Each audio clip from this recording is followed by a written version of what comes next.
DC, Brooklyn, and Warlords of New York. Killing off enemies as you usually do, capturing control points, doing missions, that'll fill up an agitation meter. Once it reaches 100% with the faction, that faction will pick a particular name zone that they're going to then try to conquer. And it's up to you to retaliate against them, drop into that name zone, clear out all of the control points, but you have a set amount of time to do that. So there's also this element of pressure and high stakes. And and there's also an interesting surprise with a special enemy that we've prepared this season. Yeah, that's the next topic I want to discuss here, because you're not just cleaning control points, but at some point you can get surprised by what we call elite, the kill squads, right? So they are super powerful, as I know, and how that connects with the whole objective that we're trying to offer to the player. So they're trying to get the control points, and then these guys will jump from nowhere and try to kill them. Yeah, so when you engage in retaliation against a faction, that particular faction can call for backup out of nowhere, either members of their own faction or specially hired mercenaries. Like Leo said, that elite enemies, they ambush you, they come out of nowhere, and they have only one goal: to eliminate you as soon as possible. Is that the code? The players want you see that? Challenge time and time again. I think the introduction of kill squads, from what I've been seeing from live that might have been the code on the screen. Videos, it's very small. It was we're in the doing corner. a great job with them so far in terms of challenge. And from what I remember, that's also a timed mission, right? Because we can see the small timer, and eliminating the enemies from the kill squad successfully would allow you to get a little bit more time, right? Did anybody else see it, or was that just me? Retaliation, like it was on Alexandria's face. On the top left. You start with a set amount of time, and by either killing control points or by defeating the kill squads, you'll get a large chunk of time added so that you'll have enough time to finish the retaliation. Killing enemies also awards you with a little bit of time, but your main focus is go in, clear the control points. If you have time and you're up for a challenge, kill the kill squads. Yeah, the code is for a free backpack. Yeah, I'm talking about giveaway. times. There's another aspect of retaliation that we introduced, especially in the second phase of PTS, but now the whole community will be able to join, is the maneuvers, right? So we're trying to give them extra reasons to get more time. Yeah, with maneuvers, it's we're kind of wanting to reward players showing off their skills. So maneuvers essentially are different objectives that pop up on your screen. As soon as you start a retaliation, you'll have one objective, and it's available for all players in the party. And it can be something like to kill 5 enemies with headshots. Should you manage to achieve that, you'll get a chunk of time. If anyone else from your party achieves that, you'll get extra time on top. And once you're done clearing out the control point, that maneuver will change into something else. So it's one of the ways in which we manage to tie in this skill expression of the player with gaining extra time. The introduction of retaliations also, it's something that we've been anticipating, because it's a new way for players to farm exotics, right? So we're giving them a way to get a more structured way of getting those high value weapons and gear that they're looking for. And I want you to touch a little bit on this topic, because when we release the patch notes, players will be able to understand and to see very clearly which exotic they can get from each faction. And I think that's a cool addition for those that are looking for the end game, right? Yeah, so either you're a new player and you're just developing your arsenal right now, or you're a veteran player and you're missing those couple of items. Yannick, you can finally get the Scorpio, I think. So yeah, with retaliation, we're adding in the functionality of being able to craft blueprints. When you engage in retaliation against a certain faction, you'll have a chance to drop a particular blueprint that is tied to that faction. Then in the crafting menu, as you can see on the screen, we added a new section called exotics. You'll get access to all of the exotics in the game, and by using materials that you gain through retaliation as well as others, you'll be able to craft the missing pieces of your arsenal. I can't wait for this. Finally, can do exotic craft. and like I mentioned before, like if you want to check like how you can get each exotic in the patch notes, you're gonna have like a table with each faction dropping which blueprint, so you can target for there and get a new a good understanding of how you should shape your gameplay. One thing I'm going to add is that on the screen we saw information for retaliation for hyenas, true sons, and outcasts, but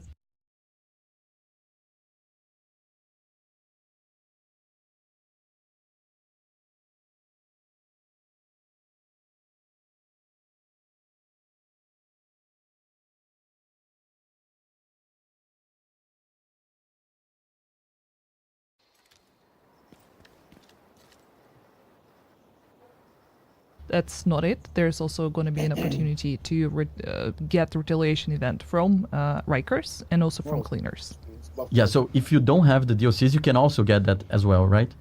Yeah, you can still get that. By finishing a retaliation, you'll get the faction-specific material as a reward, but you'll also get, let's say, more generic I'm one. guessing you can trade in the Ubisoft generic Plus. one if you just have the base game Or for Ubisoft. materials from the Rikers or the Cleaners. You know, we have to log faction, into and this Ubisoft. way you can still obtain I'm those checking myself. exotics. Even Trying if to you log just in, own I the don't base game. remember my goddamn password. Okay, a new season comes with a new modifiers, and the global modifier we have for this season is called Divide and Conquer. So it's all about the same thing. We're talking about territory control, retaliation, the pact, like everything is super connected. Alex, tell us a little bit more about the global modifier, Divide and Conquer. Yeah, so for this season, again, it's going to be around this notion of territory control. When you have some stakes in a name zone whereby an enemy faction doesn't own all of the control points, you get a bonus, and if you have complete control over the entire name zone, you get double the bonus. You get all of the bonuses, sorry. So like it's rate of fire and increased damage, and this scales up to like 30%.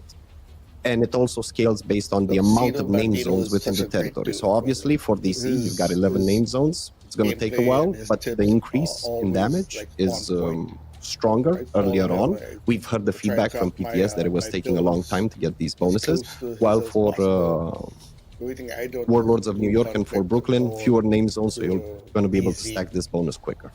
But it's important to highlight that it's specific to the map. So the bonus you get in New York doesn't apply to Washington because it's only for the name zones from the specific map that you're playing on, right? Yep, that's correct. All right. And now talking about the active modifiers. We have 5 active modifiers. They are, I would say, specific to or like inspired by the factions that we have. So we have Hyenas, Outcasts, Rikers, Cleaners, and True Sons. And yeah, now we have 5 active modifiers and we have something new about them that now you can upgrade them as well, right? Yeah, so I'm really excited about what we've done with the modifiers this season. Shout out to Dragos Like for designing this system. So like Leo said, we have an active modifier that is specific to each of the factions that we have in-game. What's awesome, I'll talk about the modifiers in a second. What's awesome and what's new this season is that we're adding the option to be able to level up these modifiers. You'll be able to level them up as you kill enemies or complete the retaliation while having one of these modifiers equipped. And aside from just stats increases, as you level them up, they're also going to have new effects. But on the notion of the modifiers themselves, again, they're like super specific to the faction. So for the Cleaners, we have sanitation where you burn stuff around you. For the Rikers, we have the say cheese where you flash everyone in front of you and you blind them. I mean, there's a play style, there's a modifier that covers each play style, and there's a modifier that covers, I don't know, if you want to play more defensive, if you want to play more tanky. And we tried even to do our best to try to match multiple play styles with these modifiers. And not only active modifiers we're going to have in this season, we have passive modifiers. We're going to have 10 of them. And that's important to highlight as well, because some of them are, I would say, faction specific, so things you can use against specific enemies or specific factions, and the others are more archetype based. So guide us through this difference on the design for both types of passive modifiers, and how do you envision the community using them? Because I can definitely see people changing them just because of the faction they're going against in the retaliation. For sure. So this was exactly the mindset that we had when we first started working on the passive modifiers. You've got 5 general modifiers that don't necessarily apply to a specific faction, like destroy an assault, doesn't matter what faction, or whenever a grenade lands around you, it just destroys itself, obviously on a cooldown. And that's, like in broader terms when you're just doing random things in the world. But if you're going to do back-to-back retaliations against a particular faction like hyenas, I think the passive modifier for hyenas does something along the lines where when you shoot the shielded enemy and it is a hyena, your bullets recoil off of their shield to adjacent enemies. It's basically having your own mini turmoil as a passive modifier, and I think there's a lot of fun combinations that players can experiment with this season. And just to finalize the topics on the modifiers, we also have the hostile modifiers. So it's how the enemies will be different around you. We have the out of mind, wedge, and overwatch, the 3 hostile modifiers. Can you comment on them? Yeah, so these are meant to put your tactical senses to the test a little bit. It's not just about going in and shooting everyone willy-nilly. Right now, with the out of mind, for example, if you don't do damage to enemies, they'll have higher rates of fire. So making sure you place at least 1 bullet in everyone on screen is definitely going to help you against that. Then I think we've got wedge, where enemies get a boost of I'm still trying to find the to actual spot themselves to and put to the their code allies, and it scales I up see the you're supposed to number do of it in allies. Ubisoft Connect, So over there, but- you want to try to pick the weakest link every single time and just go from there instead of taking on, I don't know, maybe the highest value target.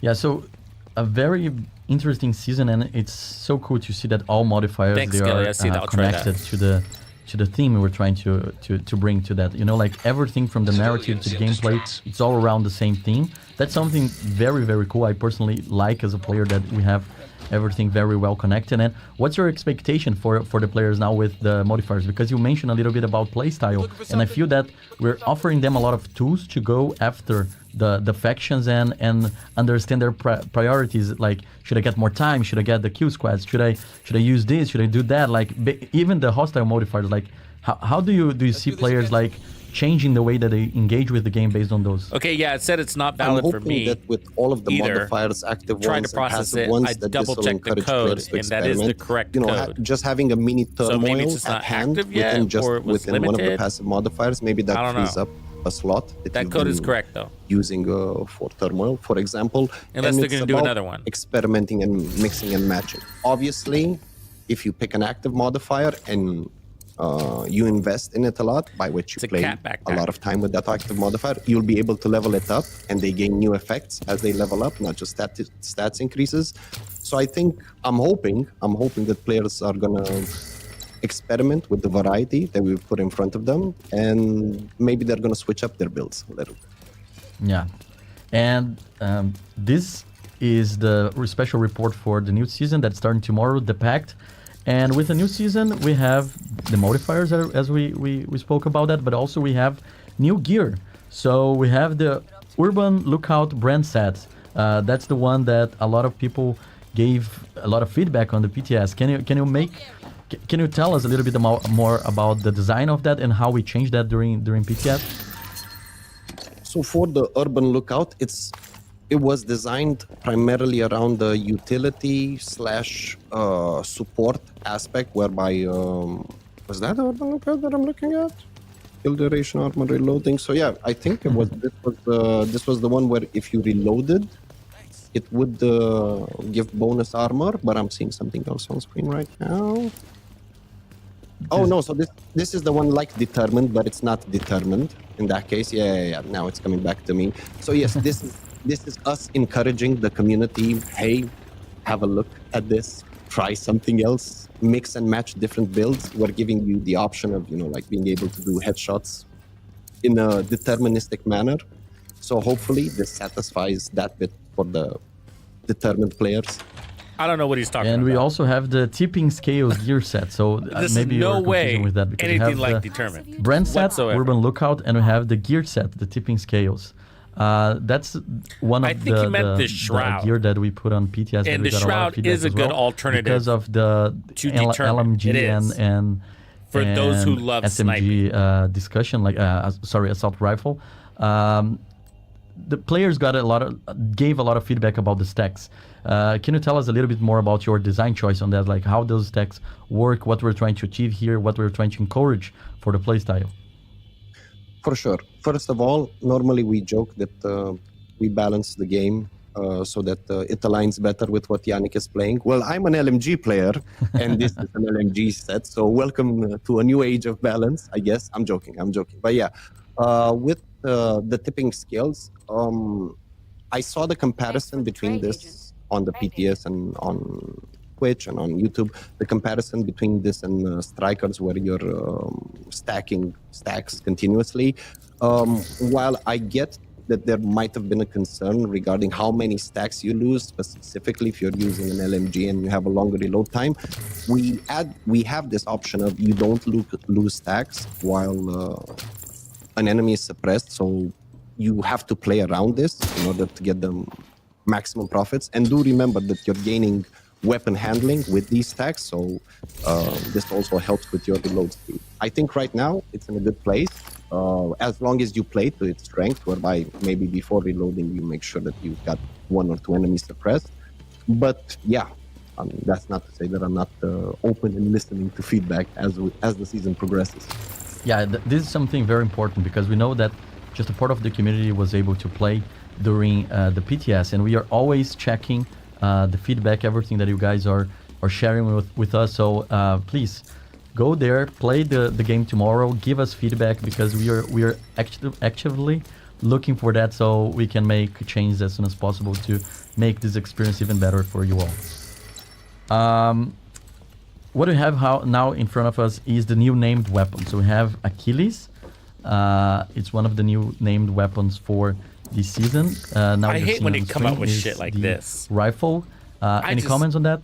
I just don't get it. Yeah, so the two new main weapons, the Achilles and the Instigator in particular, pull guns, and they come with the soft spot talent, whereby if you destroy an enemy's weak point, you get a large damage increase for 15 seconds.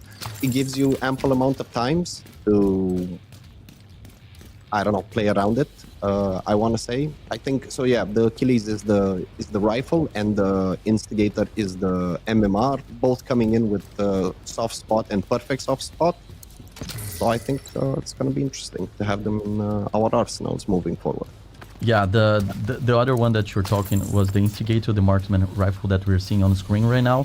It looks like it's sniper season because we have the Instigator and we also have the exotic new marksman rifle. So we have the Shroud. I mean, the talent that's is the worst part about a weapon that is very interesting for me because I'm trying to play around with only get the damage if I had a weak right now, and I break a weak would like point. to understand more from your perspective what what we're about trying the enemies to that achieve don't here. have weak points? What different tool we're giving to the players when it comes to snipers? So this is going to be, I hope, really interesting for our players. The Shroud is an extraordinary they need to call sniper. headshots If you haven't had a sniper build before, it's probably time to make one. If you have one, I hope you're happy with what's here. It comes with a really interesting talent where we're introduced in tiers to enemies, and in the case of the Shroud, you get, I think it's 125 increased weapon damage to the highest ranking enemies. Oh, I didn't see that think of the highest ranking enemies as being the Hunters, the Rogue Agents, your Division account as well. So yeah, we have a lot of Twitch drops recently, a lot of issues. We know that. We're trying to make it better each time, and we're super excited for that because that's a way for us to offer some rewards for people who are supporting their content creators, right? Yeah, absolutely. And also big shout out to Pally and his team Target, because I think they managed to come up with a really big autumn themed flight this time around. So you can put some mushrooms in there and some crows, which also brings me to our next topic, but I don't know if it's something we can start talking about. No, I just want to touch on the fact that this is not the only thing that we are looking to work with our content creators community. We also have planned for this season a cool collab. It's going to be the first time in Division 2 that we're going to feature some of the content creators' visual identity inside the game.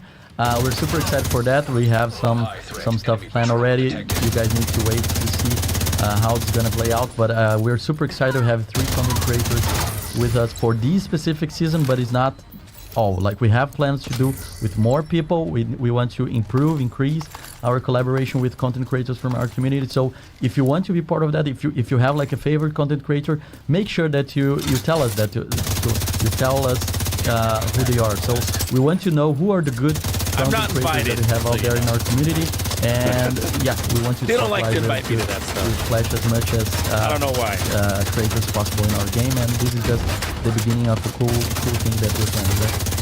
Do we have the visuals? We don't have the visuals for that. It's still secret, but we're gonna have it very soon. So now we can talk about the thing you wanted to talk, because this season goes through a specific time of the year that everybody loves. Yay! Halloween.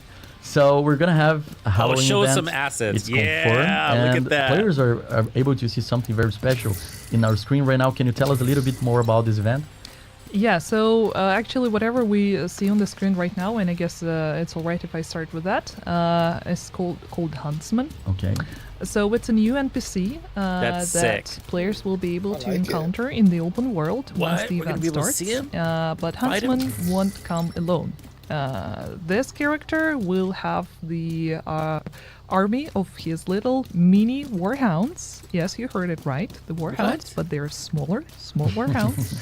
And each warhound going to have a certain mechanic attached to it, and they will react differently to players trying to get to them.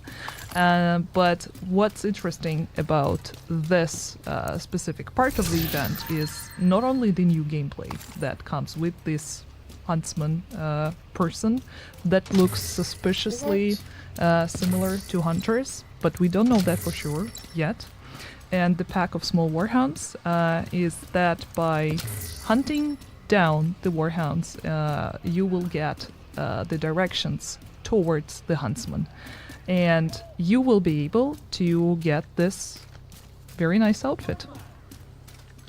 It looks amazing. Like I wanna use that right now in my character. So yeah, that's super cool, and we're gonna definitely talk more about Halloween when it's closer to the release date, but that's just like a tease, and I hope the players are excited for this as much as I am, because I know that we have a few surprises prepared for that. We have more surprise for the season. We have other things planned that is not being featured here.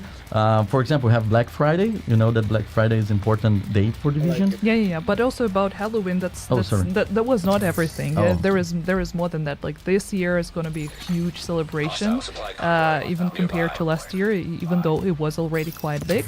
But aside from this new mechanic and the Huntsman NPC and mini warhounds, and the possibility to get the bounty for Huntsman and then get the outfit, there is also going to be a project chain, just a normal project chain, something that we're familiar with, and by completing the project chain, there will be an opportunity to get another outfit. We do not have the visuals for it now because we want to keep it as a surprise, but I'm going to hint the name is going to be Masquerade.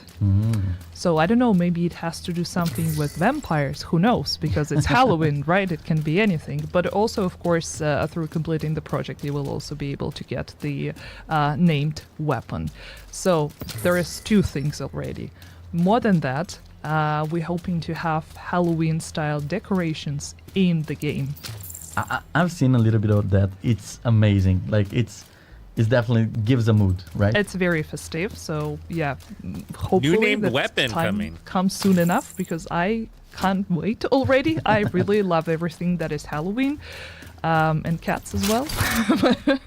So yeah, a lot of exciting things. Other stuff for Halloween, you can expect the skill VFX. We already had a bunch that was tri-colored, but this time around the team is working on something that's going to be spooky themed. So very, very, very interesting. But yeah, talking about Black Friday, another big thing for us to celebrate, because it's a big thing narratively for us, and like pretty much think iGame would never happen if not for Black Friday.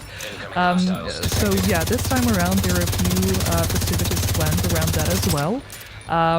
Without giving out too much stuff, first of all, veteran rewards. Last year, I think it was earth-shattering how successful Lexington became within the community. So this time around, we're planning something similar. There is going to be a new weapon, and also tiered from bronze to silver to gold. So you can definitely be on the lookout for that. And you also mentioned friend referral program. So we're gonna be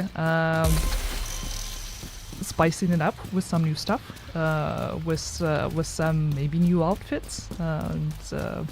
It's not that I do not have information about that. It's just I want to keep some stuff for you guys to discover a little bit later. So yeah.